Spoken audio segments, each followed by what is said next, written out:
ওই মদিনা শরীফের জমিনের শ্রেষ্ঠ আশিকে রাসূল হযরতে ইমাম মালিক যখন মদিনা দিয়ে হাঁটতেন, মদিনার জমির বালিগুলো মুখে মাখতেন, মদিনার গাছ দেখলে চুমু দিতেন, মদিনার বাঁশ দেখলে চুমু দিতেন, মদিনার দেয়াল দেখলে চুমু দিতেন। কিরে আপনি মদিনার দেয়ালে চুমু দেন কেন?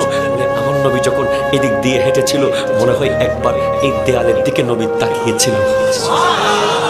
কিরে আপনি মদিনার খেজুর গাছে চুমু দেন কেন? বলে এই খেজুর গাছ আমার নবী যখন এই জায়গা দিয়ে হেঁটে যাচ্ছিল হয়তো আমার নবীর নুরানি নালাইন শরীফের সাথে লেগে এখান থেকে ধুলো উড়েছিল, সেই ধুলাগুলো গিয়ে খেজুর গাছের সাথে লেগেছিল, হয়তো সেরকমও হতে পারে। আরে আমরা কিসের আশিকে রাসূল? ইমামে মালিক জীবনে কোনোদিন মদিনার বাউন্ডারির ভিতরে প্রস্তাব পায়খানা করেন নাই। যখনই প্রস্তাবের হাজত হতো ঘোড়া নিয়ে মদিনার বাউন্ডারি পার করে অনেক দূরে গিয়ে প্রস্রাব পায়খানা সেরে আসতেন। আমরা কিসের আশিক?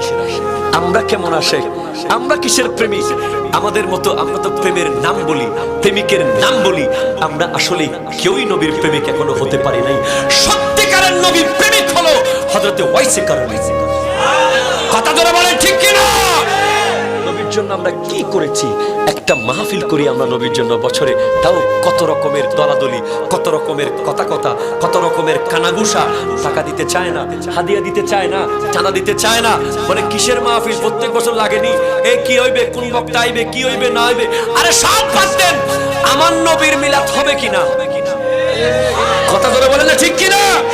আরে টাকা দেওয়ার সময় জিজ্ঞেস করবা মাহফিলের মধ্যে নবীর মিলাদটা হবে কিনা বল। কথা বলেন ঠিক কিনা? যদি বলে মিলাদ হবে, যা লই যা, সব টাকা লই যা। কথা কোন ঠিক কিনা? নবীর জন্য দাঁড়াইতে পারবো কিনা বল। তোদের মাহফিলে আমার নবীর জন্য একটু দাঁড়াইতে পারবো তো?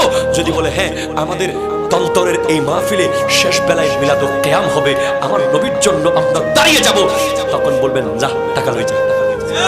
কথা কোন ঠিক কিনা বলেন না?